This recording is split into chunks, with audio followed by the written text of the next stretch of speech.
students, welcome to our YouTube channel Education Point Coaching Classes. Students, today we are going to do worksheet number 39.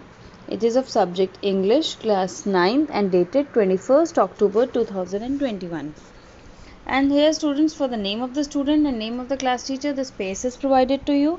You will fill these two columns yourself. Okay, so let's see what's there in the worksheet today. बच्चों, जो आज आपके पास worksheet आई है वो आपकी एक poem है the legend of Northland, तो वहाँ से ली गई है। तो आपको यहाँ पर वर्कशीट में एक समरी गिवन है, आपको वो समरी रीड करनी है और उसके बेस पे जो क्वेश्चंस गिवन है वो आपको अटेम्प्ट करने हैं। तो स्टार्ट करने से पहले सबसे पहले हम जो चैप्टर जो पोएम है उसका जो हेडिंग है लेजेंड, तो लेजेंड का मतलब समझ लेते हैं कि लेजेंड क्या होता है। लेजेंड होता है कि कोई ट्रेडिशनल स्टोरी है या फिर वो सच भी हो सकती है या फिर it may not be true. तो ऐसी स्टोरी जो एक जनरेशन से दूसरी जनरेशन को सुनाई जाती हैं, ठीक है, तो वहाँ के कस्टम्स और या फिर किसी न किसी कुछ ना कुछ फैक्ट बेसिस पर ली जाती हैं, तो वो लेजेंड कहलाती हैं। ठीक है, और नॉर्थलैंड से समझ में आ रही है आपको कि नॉर्थलैंड का मतलब होता है कि ये नॉर्दर्न हेमिस्फीयर में या नॉर्थ इंडिया में बोले जाने वाली या फिर सुनाई जाने वाली एक स्टोरी है। ठीक है, तो let's start. Dear students, a legend of a Northland is a ballad written by फोर्ब कैरी। तो यहाँ पर ये जो बोला गया है कि ये जो लेजेंड ऑफ नॉर्थलैंड जो पोएम है, जो टाइटल है, वो एक बैलेड है। बैलेड क्या होता है? बैलेड जब आपको कोई स्टोरी किसी को बतानी है in the form of poem. अब एक पोएम है, पोएम बेसिकली दूसरे को सुनाई जाती है और जो छोटे छोटे स्टैंजास में सुनाई जाती है और उसके अंदर एक स्टोरी हिडन होती है। ठीक है, तो उसको बैलेड कहा जाता है। ठीक है, और ये इसलिए सुनाई जाती है क्योंकि ये मैसेज कन्वे करते हैं। और ये जो लेजेंड है वो किसने, जो बैलेड है वो किसने लिखी है? फोर्ब कैरी ने। A ballad is a song narrating a story in short stanzas. वही मैंने आपको अभी जो बताया कि बैलेड की डेफिनेशन भी दी है कि बैलेड क्या होता है? एक सॉन्ग होता है जिसमें स्टोरी एक नरेट की जाती है और छोटे छोटे स्टैंजास में उस स्टोरी को डिपिक्ट किया जाता है। They are a part of folk culture or popular culture and are passed on orally from one generation to the next generation to instill a moral lesson। और ये जो होती हैं, ये जो हमारे बैलेड होते हैं, ये एक फोक कल्चर का एक पार्ट होते हैं या फिर कोई पॉपुलर वहाँ का कोई कल्चर है उसके बेस पर ये स्टोरीज़ लिखी जाती हैं, सुनाई जाती हैं। इसका कोई रिटन रिकॉर्ड नहीं हो जाता, सुनाई जाती हैं ओरली, एक जनरेशन से दूसरी जनरेशन को सुनाई जाती हैं ताकि उनमें कुछ मॉरल लेसन्स जो है या मॉरल वैल्यूज़ जो हैं उनको सिखाए जा सकें। ठीक है, the poem is set in a tiny cold village in the northern hemisphere.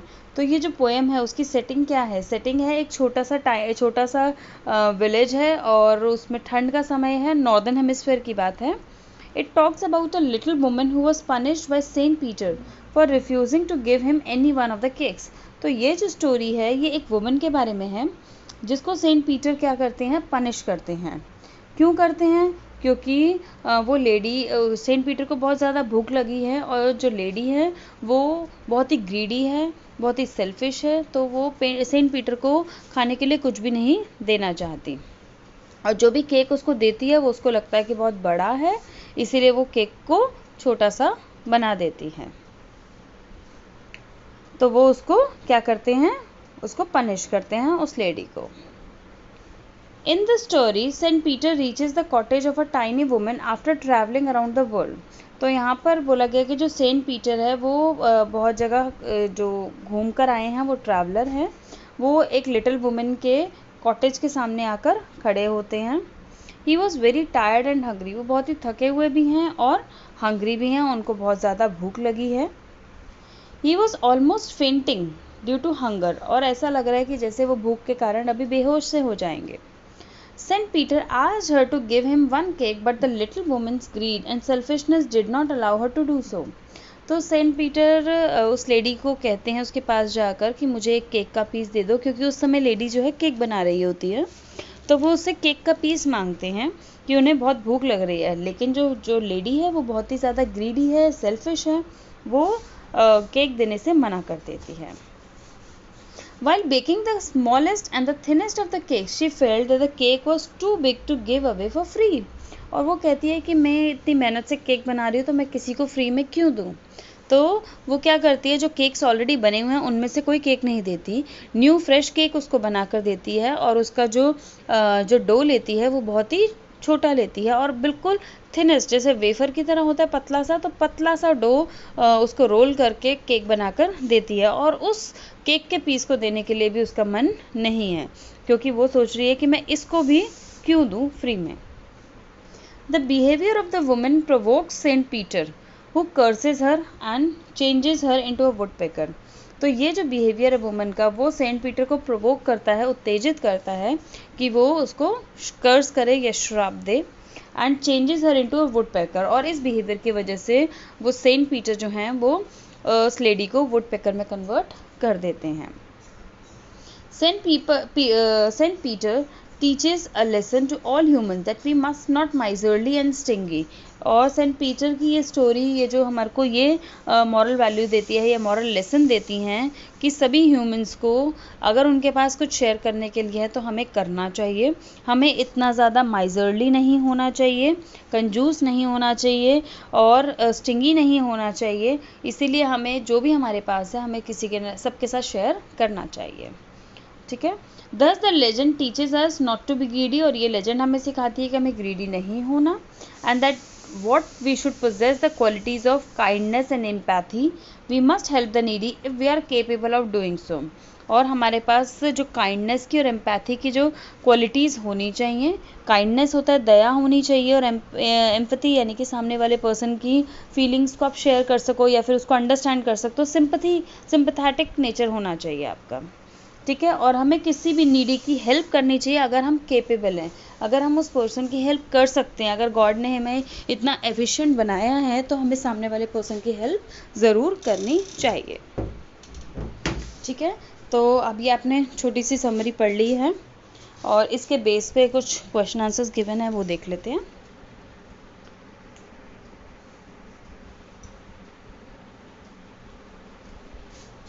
Answer the following questions by ticking the most appropriate option। The poem is about। ये poem किसके बारे में है? To be selfish and not help the needy। selfishness के बारे में और किसी की हेल्प नहीं करनी चाहिए, ये इसके बारे में नहीं है। Greed's effect on people, कि greed का सामने वाले पर्सन पे क्या इफेक्ट होता है, yes इसके बारे में है। Difficulties of northern region, northern region में जो लोग डिफ़िकल्टीज़ फेस कर रहे हैं उसके बारे में है, नो उसके बारे में नहीं है। मेकिंग टाइनी केक्स के बारे में है, नो। तो इसका जो करेक्ट ऑप्शन होगा वो बी पार्ट होगा, कि अगर एक पर्सन की जो ग्रीड है उसका इफेक्ट दूसरे पर्सन पे कितना बुरा पड़ सकता है, तो B option, greed's effect on people. Second question, Saint Peter asked the lady for help because. Saint Peter lady से हेल्प मांगता है, क्यों मांगता है? Because he was hungry, yes. He was greedy, no. He was sad, no. He was preaching, no. तो यहाँ पर correct option होगा हंग्री, क्योंकि सेंट पीटर जो है वो बहुत ही भूखा था, इसीलिए वो लेडी से हेल्प मांगता है। Third question, Saint Peter had reach the Northland because. Northland में क्यों आया था? Because he was a traveller, yes he was a traveller. He was a preacher, yes he was a preacher। He wanted cakes, no he doesn't want cake। उसको बस भूख लगी थी, अगर केक की जगह कुछ और भी होता तो वो इजीली खा लेता, वो भूख लगी थी इसीलिए उसने केक्स मांगे। He had no home, यहाँ पर होम की बात नहीं हुई, तो यहाँ पर ट्रैवलर एंड प्रीचर दोनों हैं, बट मोस्ट अप्रोप्रिएटली हम क्या यूज़ करेंगे कि यहाँ पर वो नॉर्थलैंड में कैसे पहुँचा था? ट्रैवल करके पहुँचा था, तो A is the correct option, he was a traveller. Okay, चलिए question number 4, choose the correct words which describe the women's character. तो वुमेन्स का कैरेक्टर जो बताना है कि इन में से कौन सा ऑप्शन करेक्ट होगा। First, kind, selfish and compassion. तो काइंड तो वो बिल्कुल भी नहीं थे, तो ये ऑप्शन हमारा नहीं होगा। एंग्री, सेल्फिश एंड हेल्पफुल, अब यहाँ पर इसमें हेल्पफुल नहीं थी तो इसलिए ये ऑप्शन भी नहीं होगा। Compassionate, selfish and boring, boring की बात नहीं की गई यहाँ पर, ये भी ऑप्शन नहीं होगा। तो इसका जो करेक्ट ऑप्शन होगा वो ये होगा डी पार्ट, जिसमें वो ग्रीडी भी थी, सेल्फिश भी थी और माइजरली भी थी। ठीक है, तो इसका आंसर होगा डी पार्ट। तो ये तो बच्चों हमारा था टास्क 1, जिसमें आपको 4 क्वेश्चंस गिवन थे। अब नीचे आपको दिया हुआ है टास्क 2। अब आगे देख लेते हैं टास्क 2 में क्या गिवन है।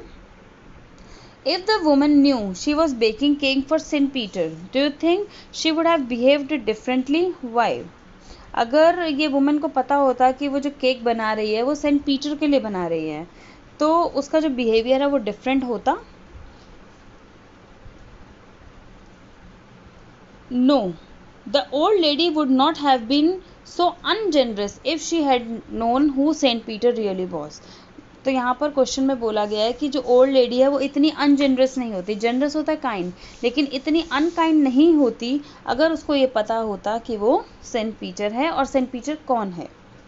Instead she would have welcomed him, और अगर उसको पता होता कि वो सेंट पीटर के लिए केक बना रही है तो वो उसके बजाय उसको वेलकम करती in her house happily and given him several large cakes to please him, और उसके बजाय वो उसको घर में बुलाती, बिठाती और उसको बहुत बड़े बड़े पीसेस केक्स के खिलाती, उसको खुश करने के लिए, प्लीज़ करने के लिए, और उसके बदले में उससे क्या वो एक्सपेक्ट करती कि वो उसको अच्छी गुड ब्लेसिंग्स जो है वो दे. ठीक है, तो उसका behaviour man to man change हो रहा है. अगर वो कुछ मांगने के लिए आ रहा है, कोई बेगर है, तो उसका बिहेवियर बिल्कुल डिफरेंट है, लेकिन अगर उसको पता होता कि ये सेंट पीटर है तो उसका बिहेवियर बिल्कुल डिफरेंट होता. तो चलिए, ये इजी से हमने वर्कशीट ख़त्म कर ली है, कंप्लीट हो गई है. तो बच्चों, अगर आपको कोई डाउट है तो कमेंट सेक्शन में ज़रूर लिख कर बताइए, और वीडियो को लाइक, शेयर एंड सब्सक्राइब ज़रूर करिए. तो चलिए बच्चों, मिलते हैं नेक्स्ट वर्कशीट में. Till then, bye bye students.